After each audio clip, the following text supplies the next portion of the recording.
देश दुनिया की सारी बड़ी खबर के सदा के सामने मौत दोस्तों चलेंगे। सबसे पहले सबसे बड़ी डिटेल आपको बताएंगे दोस्तों। गठबंधन के तहत चल रही कांग्रेस पार्टी की सरकार के सामने अमित शाह चुनौती पेश करने की कोशिश कर रहे थे। बताएंगे कैसे। भारतीय जनता पार्टी के एनडीए गठबंधन से बड़ी पार्टी ने टाटा अलविदा बाय बाय बोलते हुए इंडिया गठबंधन को बड़ी सफलता दे दी है। दोस्तों बताएंगे आखिर क्या है पूरा मामला, कौन से राज्य में अमित शाह की तैयारियों को तगड़ा झटका और कांग्रेस पार्टी और इंडिया अलायंस को बड़ी सफलता मिली है। दोस्तों इसी के साथ में चलेंगे एक और बड़ी खबर की तरफ, जहां पर बीजेपी के सहयोगी पार्टी के मंत्री के घर पर भाजपाई छात्र संगठन ने फेंके पत्थर से लेकर चप्पल जूते। बताएंगे क्या है पूरा मामला दोस्तों, जिसे लेकर नया बवाल खड़ा हो चुका है। इसी के साथ में चलेंगे एक और बड़ी अपडेट की तरफ, जहां पर क्या कांग्रेस पार्टी के प्रयासों के बाद अब एक राज्य के अंदर टूटने जा रही है ऐसी पार्टी जो बीजेपी से कर रही थी साझेदारी और मुसीबतों में बीजेपी का साथ। बताएंगे कौन से राज्य से है ये बड़ी अपडेट दोस्तों। इसी के साथ में चलेंगे एक और बड़ी खबर की तरफ, जहां पर बीजेपी को 30 विधायकों के काटने पड़ेंगे टिकट। बताएंगे ऐसी कौन सी नई रिपोर्ट सामने आई है दोस्तों। एक एक करके चलेंगे आज की सारी बड़ी अपडेट, सारी बड़ी जानकारी अब तक पहुंचाएंगे। लेकिन उससे पहले अगर आप भी मानते हैं कि देश में बदलाव होगा तभी देश का विकास संभव है तो इस वीडियो को लाइक करके लाल बटन दबाकर चैनल को सब्सक्राइब करके बेल आइकन दबाकर कमेंट बॉक्स में जय जवान जय किसान जय हिंद और जय संविधान के साथ साथ जय भीम जरूर लिखिएगा। दोस्तों चलते हैं सबसे पहले सबसे बड़ी ब्रेकिंग न्यूज अपडेट की तरफ, जहां पर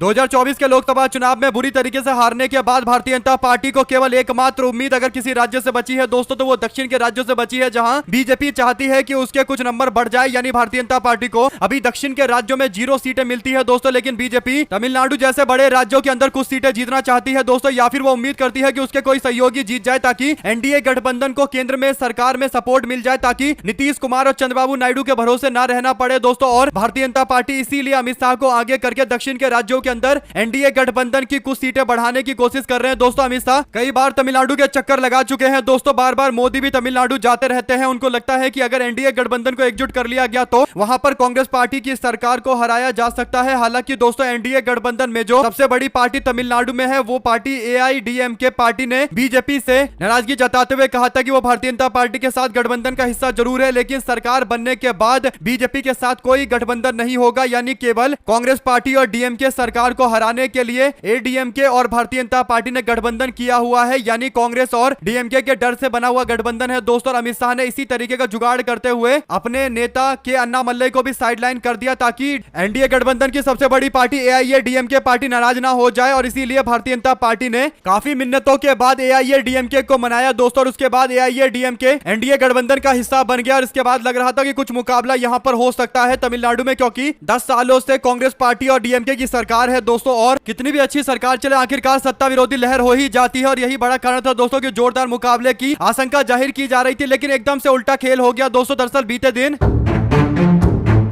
हुआ ये कि दक्षिण के राज्य तमिलनाडु के अंदर भारतीय जनता पार्टी के सबसे मजबूत गठबंधन सहयोगी एएमएमके पार्टी ने बीजेपी और एनडीए गठबंधन से अलग होने का ऐलान कर दिया है दोस्तों। आपको बता दें कि एमएमके पार्टी के नेता टीटीवी दिनाकरण कहते हैं कि अमित शाह ने जो प्लान बनाया था उसके अनुसार कोई काम नहीं हुआ और अमित शाह का प्लान यहां पर फेल हो गया है, क्योंकि एआईएडीएमके अम्मा के कार्यकर्ताओं को साथ में नहीं ले रही है। यानी जयललिता के टाइम में जितने भी कार्यकर्ता थे उनको वापस नहीं लाया जा रहा है, सम्मान नहीं किया जा रहा है। एक तरीके से दोस्तों एआईएडीएमके के जितने भी नेता अलग हुए थे उन सबको एकजुट करके भारतीय जनता पार्टी कोशिश कर रही थी कि जयललिता के टाइम वाली एआईएडीएमके बन जाए और बीजेपी उसको सपोर्ट करे, और उसके बाद एआईएडीएमके के कंधे पर रखकर तमिलनाडु की सत्ता भारतीय जनता पार्टी हासिल कर ले दोस्तों। लेकिन अब बड़ी पार्टी एमएमके पार्टी ने बीजेपी से अलग होने का ऐलान कर दिया है दोस्तों। आपको बता दें कि एएमएमके पार्टी के पास पिछले लोकसभा चुनाव में लगभग 5% वोट शेयर था दोस्तों, और तमिलनाडु एक ऐसा राज्य है दोस्तों जहां पर कई सारी पार्टी है, 10 ऐसी पार्टी है जिनके पास 4-4, 5-5% के आसपास का वोट शेयर रहता है दोस्तों। और इसीलिए एएमएमके पार्टी इतनी ज्यादा महत्वपूर्ण हो जाती है दोस्तों। यानी कह सकते हैं कि अब वो आने वाले दिनों के अंदर थलपति विजय के साथ जा सकते हैं, जो नई पार्टी बनाकर टीवी के पार्टी बनाकर मैदान में उतरे हुए हैं। यानी कांग्रेस पार्टी और डीएमके पार्टी के सामने अगर अब कोई विरोधी पक्ष होगा तो वो बीजेपी का एनडीए गठबंधन नहीं बल्कि टीवी के पार्टी का गठबंधन हो सकता है दोस्तों। यानी थलपति विजय ने भारतीय जनता पार्टी की बची कुची उम्मीदों को पूरी तरीके से तमिलनाडु के अंदर कुचल कर रख दिया है दोस्तों। तमिलनाडु में अब एनडीए गठबंधन का कोई अता पता दिखाई देने वाला नहीं है। अगर आप भी मानते हैं कि 2026 के चुनाव में तमिलनाडु के अंदर डीएमके पार्टी और कांग्रेस पार्टी के गठबंधन को कोई नहीं हिला सकता पूरी तरीके से, 5 साल और सरकार चलेगी, तो अपनी राय जरूर लिखकर बताएगा दोस्तों। ज्यादा से ज्यादा वीडियो को शेयर कीजिएगा और अमित शाह की तथाकथित चाणक्य नीति के बारे में भी 2 शब्द लिखिएगा दोस्तों, जो लगातार एक के बाद एक फ्लॉप होते जा रहे हैं। लेकिन गोदी मीडिया इस तरीके की रिपोर्ट नहीं बताएगा जिसमें अमित शाह का बुरा हाल हो रखा है दोस्तों। तमाम कोशिश के बावजूद अपने बड़े बड़े नेताओं को घर में बिठाने के बावजूद गठबंधन को एकजुट नहीं कर पा रहे। चलते हैं एक और बड़ी अपडेट की तरफ, जहां पर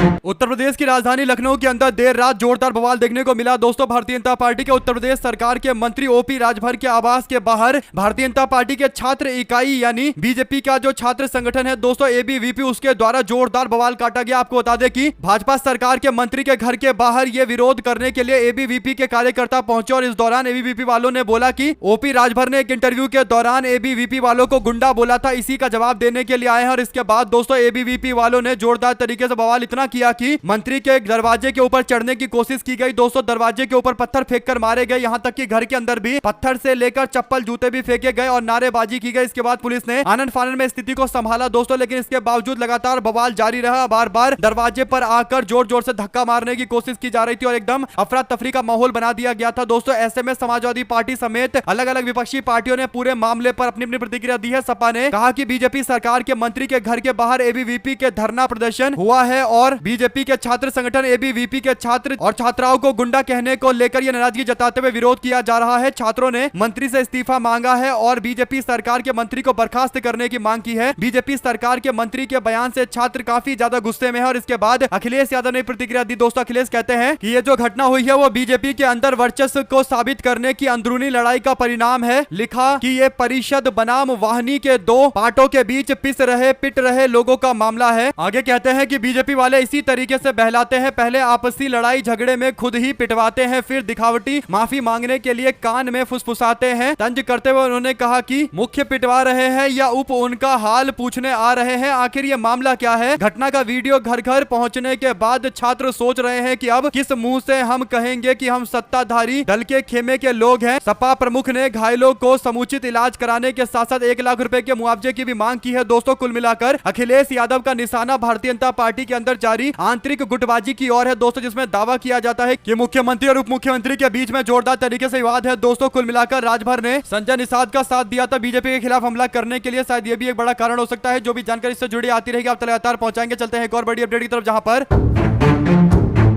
उड़ीसा की एक पार्टी है बीजू जनता दल। दोस्तों, जब मन करता है तब भारतीय जनता पार्टी को सपोर्ट देने के लिए आकर खड़े हो जाते हैं, लेकिन अब उस पार्टी के अंदर भी आपसी फूट अब खुलकर सामने आ गई है। दोस्तों, आपको बता दें कि नवीन पटनायक के पार्टी में कमजोर पड़ने के बाद, उनके बीमार पड़ने के बाद अब पार्टी के अंदर इस बात को लेकर चर्चा चल रही है कि एक नया गुट बनाया जाए। आपको बता दें कि बीते दिन खबर उड़ीसा से सामने आई है दोस्तों, जहां पर उड़ीसा में बीजू जनता दल के वरिष्ठ नेताओं ने एक बैठक बुलाई और सभी लोगों ने बैठक करके आगे के रणनीति के बारे में चर्चा की है दोस्तों, यानी आगे क्या करना है, क्योंकि बीजू जनता दल के नेता नवीन पटनायक का इलाज चल रहा है और उनकी हालत इतनी जल्दी सुधरने वाली नहीं है दोस्तों। तो ऐसे में राज्य के अंदर कांग्रेस पार्टी का लगातार विस्तार होता जा रहा है और बीजेपी के सामने मुख्य विपक्षी दल के तौर पर कांग्रेस पार्टी उभरती जा रही है दोस्तों। और बीजू जनता दल में मौजूद लोग इससे बुरी तरीके से भड़क गए हैं और कहीं ना कहीं एक नई पार्टी बनाने पर विचार विमर्श शुरू हो चुका है दोस्तों। कहीं ना कहीं कह सकते हैं कि भारतीय जनता पार्टी को उनके मुसीबत के टाइम में सपोर्ट करने वाली पार्टी अब दो खेमों में बंटने जा रही है। जो भी जानकारी इससे जुड़ी आती रहेगी दोस्तों, आप तक लगातार अपडेट पहुंचाते रहेंगे। इसी के साथ में कांग्रेस पार्टी के नेता रेवंत रेड्डी ने एक सभा को संबोधित करते हुए कहा कि मैं किसी कचरे के पीछे क्यों रहूंगा, यानी अभी जो हाल फिलहाल में बीआरएस पार्टी में जोरदार बवाल हुआ दोस्तों और बीआरएस पार्टी में के कविता को पार्टी से बाहर का रास्ता दिखा दिया गया, उसी पर निशाना साधते हुए रेवंत रेड्डी ने कहा कि कोई कहता है कि मैं हरीश के साथ में हूं, संतोष के पीछे हूं, कोई कहता है मैं के कविता के साथ में हूं, यानी बीआरएस पार्टी के नेताओं में आपसी जो गुटबाजी चल रही है उसके पीछे रेवंत रेड्डी का नाम बार बार जोड़ा जाता है। रेवंत कहते हैं कि मुझे इसकी क्या जरूरत है, मैं तो आगे से नेतृत्व करूंगा, वे जो भुगत रहे हैं अपने कर्मों का फल भुगत रहे हैं, इसमें मेरा कोई लेना देना नहीं है। यानी बीआरएस पार्टी के लोग आरोप लगा रहे थे कि रेवंत रेड्डी पार्टी में फूट पड़वा रहे हैं, जिसके बाद अब ये सफाई देते हुए उन्होंने स्पष्टीकरण दे दिया और कहा है कि मुझे उनसे कोई लेना देना नहीं है, वो लोग खुद अपनी लड़ाई लड़ रहे हैं। दो शब्द जरूर लिख कर बताएगा दोस्तों। इस पूरे मामले पर चलते हैं एक और बड़ी अपडेट की तरफ, जहां पर देश में कुछ गोदी पत्रकार हैं दोस्तों, जिनका दिन रात केवल एक ही काम होता है कि भारतीय जनता पार्टी को खुश रखना, और इसीलिए जब देखो बीजेपी की तारीफ करते रहते हैं। और कुछ सर्वे करने वाले हैं दोस्तों जो हर एक आध 2 महीने पर एक ना एक कोई सर्वे लेकर आ जाते हैं और बीजेपी की तारीफ करने लगते हैं। ऐसे ही कुछ सर्वे अभी आजकल बिहार को लेकर भी आने शुरू हुए हैं, जिसमें बिहार में एनडीए गठबंधन को आराम से जीतता हुआ बताया जा रहा है। लेकिन उन लोगों के लिए बुरी खबर यह है दोस्तों की भाजपा वाले 30 टिकट अपने उन लोगों का काटने जा रही है जो इससे पहले चुनाव जीत कर आए थे, यानी विधायक बने थे। 30 टिकट काटने का मतलब बीजेपी इस बात को स्वीकार स्वीकार कर रही है कि उनके विधायकों के खिलाफ जनता में जोरदार तरीके से नाराजगी है और इसीलिए उनको टिकट देने से भाजपा हिचकिचा रही है। अगर बीजेपी 30 विधायकों का टिकट काट रही है तो कहीं ना कहीं एंटी इनकम्बेंसी को भाजपा के लोग महसूस कर पा रहे हैं दोस्तों। लेकिन वो जो तथाकथित गोदी मीडिया वाले हैं उनको एंटी इनकम्बेंसी यानी सत्ता विरोधी लहर दिखाई ही नहीं दे रही है। अगर आप भी मानते हैं कि उनका काम ही केवल इतना है कि जैसे तैसे बीजेपी के लिए माहौल बनाकर रखो, क्योंकि आजकल सर्वे वाले काफी गलत होते आए हैं दोस्तों, चाहे हरियाणा इलेक्शन का रिजल्ट हो या फिर 2024 के चुनाव का रिजल्ट हो, इसीलिए अब लोगों का भरोसा भी हट गया है। लेकिन ये एक प्रोपेगेंडा चलता रहता है कि हर 2 महीने पर एक सर्वे करवाकर नरेंद्र मोदी को विश्व का सबसे बड़ा नेता बता दे और इसी तरीके से सर्वे करवाकर अब बिहार के अंदर भी एनडीए की सरकार बनाने के झूठे दावे शुरू हो चुके हैं। लेकिन ये बड़ी खबर है दोस्तों, बीजेपी अगर 30 विधायकों का टिकट काटने जा रही है, जो रिपोर्ट सामने आई है तो उससे एक बात स्पष्ट हो गई है कि भाजपा और एनडीए गठबंधन वालों ने मान लिया है कि उनके खिलाफ एंटी इनकम्बेंसी की लहर चल रही है। दोस्तों 2 शब्द जरूर लिखकर बताएगा इस पूरे मामले पर, ज्यादा से ज्यादा वीडियो को शेयर कीजिएगा ताकि पल पल की पूरी अपडेट आप लोगों तक लगातार इसी तरीके से सिलसिलेवार तरीके से पहुंचती रहे। दोस्तों चलते हैं एक और बिग न्यूज अपडेट की तरफ, जहां पर ये खबर है बिहार के वैशाली जिले से जुड़ी हुई दोस्तों, जहां पर वैशाली जिले के अंदर विधानसभा क्षेत्र वैशाली के ही अंदर कार्यक्रम में शामिल हुए थे एनडीए गठबंधन के कई सारे नेता दोस्तों। यानी एनडीए गठबंधन वाले अपने कार्यकर्ताओं के बीच में सहमति और समन्वय बनाने के लिए आजकल बैठकें कर रहे हैं, जिसे एनडीए बैठक के तौर पर कार्यकर्ता के सम्मेलन के तौर पर जाना जाता है दोस्तों। और ऐसा ही एनडीए कार्यकर्ता सम्मेलन वैशाली जिले में किया गया था दोस्तों। बड़ी बात यह है कि इसमें कई बड़े दिग्गज नेता मौजूद थे। जनता दल यूनाइटेड के कार्यकारी अध्यक्ष संजय झा आए हुए थे, बिहार सरकार के मंत्री विजेंद्र प्रसाद यादव आए हुए थे, केंद्रीय राज्य मंत्री राजभूषण चौधरी निषाद आए हुए थे। तभी मंत्री राज निषाद चौधरी ने सरकार की उपलब्धि गिनानी मंच पर शुरू की दोस्तों। तो वहां पर मौजूद कार्यकर्ताओं ने कहा कि पिछले 5 साल से हम अपने विधायक सिद्धार्थ पटेल के इंतजार में बैठे थे कि हमारे गांव का रोड बन जाएगा, लेकिन आज तक रोड नहीं बना और आप अपनी सरकार की उपलब्धियां गिनवा रहे हैं। क्या उपलब्धि है आपकी सरकार की जब हमारे गांव का रोड ही नहीं बना, तो सरकार की उपलब्धि क्या होगी। इस पर दोस्तों वो कहने लगे कि ठीक है थोड़ा रुक जाइए, मैं आपको पूरी बात बताता हूं। इसके बाद दोस्तों जैसे तैसे ग्रामीणों को मनाने की कोशिश की गई कि वो नीतीश सरकार के तथाकथित विकास की पोल ना खोले और नीतीश सरकार के जो विधायक है दोस्तों सिद्धार्थ पटेल, उनके खिलाफ कुछ ना बोला जाए। लेकिन विरोध लगातार जारी रहा दोस्तों। ग्रामीणों में कई सारे जनता दल यूनाइटेड के कार्यकर्ता भी मौजूद थे। सबने कहा कि अगर आपने इन्हें इस बार फिर से टिकट दे दिया तो हम लोग आपको वोट नहीं देंगे, इनको हटाओ, हमारे गांव का विकास करवाओ, तब जाकर हम आपको वोट देंगे। कुल मिलाकर दोस्तों एनडीए वाले आपसी समन्वय करने के लिए गए थे, लेकिन जनता के साथ ही इनका समन्वय नहीं हो रहा, क्योंकि जनता को ये केवल गुमराह कर रहे थे दोस्तों। अब जनता को मौका मिला इन लोगों के सामने अपनी बात रखने का, तो लोगों ने बात रखते हुए कहीं ना कहीं पूरी तरीके से जनता दल यूनाइटेड और भारतीय जनता पार्टी की सरकार उसके विधायक को एक्सपोज कर डाला है दोस्तों। 2 शब्द जरूर लिखकर बताएगा। चलते हैं एक और बड़ी अपडेट की तरफ, जहां पर 5 से ज्यादा भारतीय जनता पार्टी शासित राज्यों के मुख्यमंत्री सुप्रीम कोर्ट और हाई कोर्ट पहुंचे थे दोस्तों, जहां पर जाकर याचिका दाखिल करते हुए राज्यपाल और राष्ट्रपति के पावर का समर्थन किया गया था दोस्तों। यानी जो सुप्रीम कोर्ट ने पहले फैसला लिया था, राष्ट्रपति और राज्यपाल के ऊपर यह बात पाबंद कर दी गई थी कि 3 महीने के अंदर उनको किसी भी बिल के ऊपर फैसला लेना पड़ेगा, उसका विरोध किया गया था बीजेपी शासित राज्यों के द्वारा। लेकिन अब कांग्रेस पार्टी और विपक्ष के शासित राज्यों ने इस मामले को लेकर खुद की याचिका दाखिल की है दोस्तों सुप्रीम कोर्ट के अंदर। और पश्चिम बंगाल, तेलंगाना और हिमाचल प्रदेश की सरकारों ने विधेयकों को रोकने के लिए ये यूं कहिए दोस्तों कि अगर किसी राज्य सरकार के द्वारा, स्टेट गवर्नमेंट के द्वारा कोई बिल पास करवाया जाता है विधानसभा के अंदर और आगे भेजा जाता है राज्यपाल के पास, तो राज्यपाल अपने मन से किसी बिल पर मंजूरी दे देते हैं, किसी बिल को खारिज करके वापस भेज देते हैं दोस्तों। और बार बार ऐसा किया जाता है, जिसके कारण विपक्षी शासित राज्यों के जो सरकारें हैं उनको काफी दिक्कतें होती है कानून बनाने में, क्योंकि बार बार राज्यपाल आकर अड़ंगा लगा देता है दोस्तों। ऐसे में इन तीनों विपक्षी पार्टी की सरकारों ने, पश्चिम बंगाल, तेलंगाना, हिमाचल की सरकार ने कहा है कि किसी राज्यपाल के पास कोई ऐसा अधिकार जो जिसे विवेक का अधिकार कहा जाता है, डिस्क्रिशनरी पावर कहा जाता है, वैसा नहीं है कि वो अपने हिसाब से किसी बिल को, किसी कानून को बनने से रोक दे, किसी कानून को मंजूरी दे दे। ये अपने हिसाब से वो नहीं कर सकते। इसके ऊपर पाबंदी लगाई जानी चाहिए, यानी एक नियम होना चाहिए, एक दायरा होना चाहिए जिसके तहत फैसला लिया जाए। खुद की मनमर्जी से फैसला लेने पर गवर्नरों को नहीं छोड़ा जाना चाहिए। और यही बात एकदम क्लियर कट बोलकर दोस्तों कहीं ना कहीं इंडिया गठबंधन ने अपना विरोध जताया और सुप्रीम कोर्ट के स्टैंड के साथ खड़े दिखाई दे रहे हैं। अब देखते हैं सुप्रीम कोर्ट इस मामले को लेकर आगे क्या कार्रवाई करता है दोस्तों। लेकिन एक बात तय है कि भारतीय जनता पार्टी जो कोशिश कर रही थी उस पर पानी फेरने के लिए इंडिया गठबंधन के लोग भी पहुंच चुके हैं। अगर आप भी मानते हैं दोस्तों कि गवर्नर के पास इतनी ताकत नहीं होनी चाहिए कि वो अपने हिसाब से सब कुछ तय करे, आखिर चुनी हुई सरकारें राज्य के अंदर जो काम करती है वो भी कानून बनाने का अधिकार जनता से लेकर आती है। यानी जनता उनको चुनकर भेजता है और कहता है कि कानून बनाइए हमारे हक में, और लोग कानून बनाते हैं, सरकारें काम करती है। लेकिन एक राज्यपाल जिसे केंद्र के द्वारा नियुक्त किया जाता है वो अपने हिसाब से कानून बनाने में अड़ंगा लगाता है, तो ये कतई बर्दाश्त नहीं होना चाहिए। और दोस्तों एक तरीके से जनता के द्वारा दिए गए निर्णय का भी एक तरीके से उल्लंघन है कि वो विपक्षी पार्टियों को काम नहीं करने देते। दोस्तों जरूर लिखकर बताएगा इस मामले को लेकर, और ज्यादा से ज्यादा वीडियो को शेयर कीजिएगा ताकि पल पल की अपडेट आप लोगों तक लगातार पहुंचते रहे। दोस्तों चलते हैं एक और बड़ी अपडेट की तरफ, जहां पर बीएमसी ने बुधवार को बताया कि 29 अगस्त से 2 सितंबर तक चले मराठा आरक्षण आंदोलन के दौरान आजाद मैदान और उसके आसपास के इलाकों में 125 मैट्रिक टन से ज्यादा कचरा निकला। 5 दिनों तक कुल 466 कर्मचारी सफाई में लगे हुए थे। पीटीआई से बात करते हुए बीएमसी के एक अधिकारी ने बताया कि 29 अगस्त को आंदोलन के पहले दिन मैदान में 4 मैट्रिक टन कचरा निकला था। 30 अगस्त को 7 मैट्रिक टन निकला था। 31 तारीख को 1 सितंबर दोनों दिन 30-30 मैट्रिक टन कचरा निकला है, यानी काफी कचरा निकाला गया है दोस्तों। और आंदोलन के दौरान ये काफी ज्यादा मैदान को गंदा किया गया। तो ऐसी कई सारी और भी रिपोर्टें सामने आ रही है, जिससे लेकर मनोज जरांगे पाटिल भड़के हुए हैं दोस्तों, और महाराष्ट्र की सरकार पर आरोप लगा रहे हैं कि वो आंदोलन को बदनाम करने के लिए इस तरीके के तथाकथित तथ्यों को वायरल करने की कोशिश कर रहे हैं। साथ साथ पप्पू यादव बोले, कहा प्रधानमंत्री जी, सबसे पहले बिहार के मुख्यमंत्री नीतीश कुमार जी से आप माफी मांगिए। 2015 में आपने मुख्यमंत्री के डीएनए में गड़बड़ी बताकर उनकी स्वर्गीय मां को आपने गाली दिया था। आपकी मां है तो नीतीश जी की मां भी मां ही है। आपकी मां को एक विक्षिप्त मूर्ख ने गाली दिया, वह जेल में है। आपने नीतीश कुमार की मां को गाली दिया था, उसकी सजा आपको मिलनी चाहिए या नहीं मिलनी चाहिए? आपको सजा कब मिलेगी, ये सवाल पूछा गया दोस्तों। पप्पू यादव के द्वारा प्रधानमंत्री मोदी से शायद किसी भाजपाइयों को जवाब देना चाहिए दोस्तों। अगर आप भी मानते हैं कि बीजेपी के लोग केवल एक तरफा चलाते हैं, जब भाजपा के नेताओं पर कोई उल्टा बोलता है तो बीजेपी के लोग पूरा सिंपैथी बटोरने में लग जाते हैं दोस्तों, यानी सहानुभूति बटोरने में लग जाते हैं। लेकिन जब दूसरे की बात आती है तब बीजेपी के लोग चाहे जो भी बोल ले, उनको उसमें कोई गलती दिखाई नहीं देती। अगर आप भी मानते हैं कि पप्पू यादव की बात एकदम 100% सही है तो लिखकर जरूर बताएगा दोस्तों। इसी के साथ में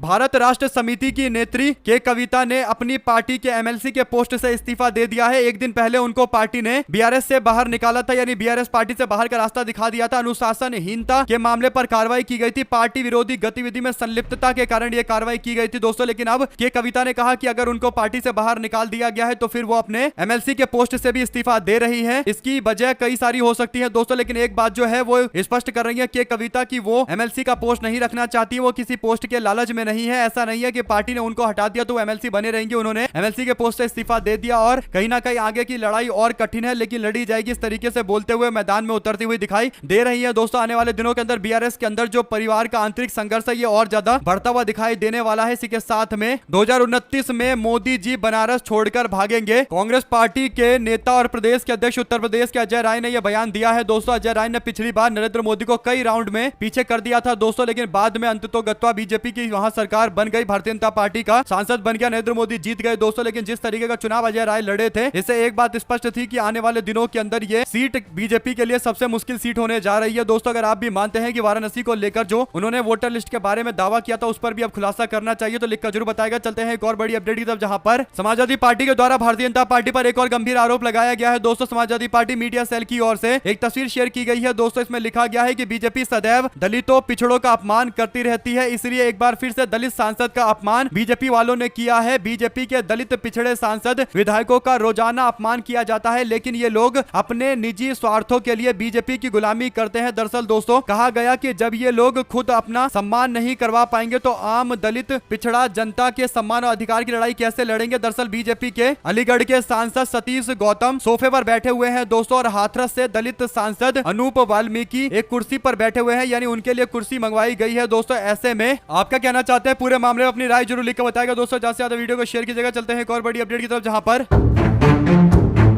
अमेरिका के राष्ट्रपति डोनाल्ड ट्रंप से प्रेस कॉन्फ्रेंस के दौरान एक सवाल पूछा जाता है दोस्तों। उनसे रिपोर्टर्स बोलता है कि आपने पुतिन के बारे में बहुत बात की लेकिन कोई एक्शन नहीं लिया। इस पर ट्रंप बोलते हैं कि कौन है आप, यानी रिपोर्टर से सवाल पूछते हुए कहते हैं कि किसने कह दिया कि कोई एक्शन नहीं हुआ है, हमने भारत पर टैरिफ लगा दिया जो रूस से सबसे ज्यादा तेल खरीदता था। तो ट्रंप ये बताने की कोशिश कर रहा है दोस्तों कि भारत के ऊपर जो टैरिफ लगा था उसका कारण यह है कि भारत रूस से तेल खरीदता है, और बीजेपी के लोग यहाँ पर इस बात को मानने को तैयार नहीं है दोस्तों कि भारतीय जनता पार्टी की सरकार जो सस्ता तेल रूस से खरीद रही है उसका फायदा जनता को नहीं दिया जा रहा है। आपको बता दें कि लगातार ये सवाल उठता है कि अगर रूस से कच्चा तेल सस्ता मिल रहा है तो क्यों जनता तक इसे ट्रांसफर नहीं कराया जाता। दूसरी ओर दोस्तों जनता के 20% जो तेल है उसे निकालकर उसकी जगह एथेनॉल यानी गन्ने का जूस डालकर बिना दाम कम किए जनता को लूटा जा रहा है। अगर आप भी मानते हैं कि यह साफ तौर पर एक लूट है जिस पर भाजपा के लोग चुप्पी साध कर बैठे हुए हैं तो अपनी राय जरूर लिखकर बताइएगा दोस्तों। चलते हैं एक और बड़ी अपडेट की तरफ, जहां पर बिहार में आज भारतीय जनता पार्टी के लोग नरेंद्र मोदी के ऊपर दिए गए बयान के खिलाफ यानी कांग्रेस पार्टी के मंच से किसी व्यक्ति के द्वारा बोले गए उल्टे सीधे बयान के बाद बिहार बंद का आह्वान कर रहे हैं। दोस्तों आज बीजेपी के लोग बिहार बंद करने वाले हैं। इस पर सुप्रिया सेनेट की ओर से निशाना साधते हुए एक कार्ड दिखाया गया। इस कार्ड में लिखा हुआ है विक्टिम कार्ड और नंबर भी लिखा हुआ है 420 420 420 420 और वैलिडिटी है 3 तारीख 9वां महीना 2025 यानी 3 सितंबर से शुरू हो चुका है ये विक्टिम कार्ड। और ये बिहार में जब तक इलेक्शन नहीं हो जाता तब तक ये कार्ड खेला जाएगा। आप लोग जानते हैं दोस्तों किसके लिए ये निशाना साधा जा रहा है। अब बीजेपी के लोग बिहार में जाकर बोल रहे हैं कि एनडीए गठबंधन वाले प्रधानमंत्री मोदी को गाली दे रहे हैं, उनकी माता को गाली दे रहे हैं, जबकि एनडीए गठबंधन का कोई व्यक्ति इसमें शामिल नहीं था। दोस्तों जो व्यक्ति बाहर से आया हुआ था उसे मंच पर बोलने के लिए मौका दिया गया, उसने गाली गलौज की, उसको हटा दिया गया, बाद में गिरफ्तार करके पुलिस ले गई, सजा दिलवाई जाएगी दोस्तों। लेकिन दूसरी ओर बीजेपी के लोग इस तरीके की बातें बोल बोलकर जनता के बीच में केवल यही मुद्दा रखना चाहते हैं कि जनता उनको सिंपैथी के नाम पर वोट दे दोस्तों। लेकिन सवाल यह खड़ा होता है कि 20 साल से सरकार चला रहे हैं एनडीए वाले, बिहार में इन्होंने क्या किया, इनको बताना चाहिए कैसे बिहार को पीछे धकेल दिया गया। 2 शब्द जरूर लिखकर बताएगा जो दोस्तों, और ज्यादा से ज्यादा वीडियो को शेयर कीजिएगा ताकि पल पल की पूरी अपडेट आप लोगों तक लगातार इसी तरीके से आगे भी पहुंचती रहे। हमारे साथ लगातार जुड़े रहने के लिए सभी दोस्तों, भाइयों, बहनों, मित्रों का बहुत बहुत धन्यवाद। आप लोग देख रहे थे आपका अपना चैनल जय हिंद जय भारत। ज्यादा से ज्यादा वीडियो को शेयर कीजिएगा। बहुत बहुत धन्यवाद।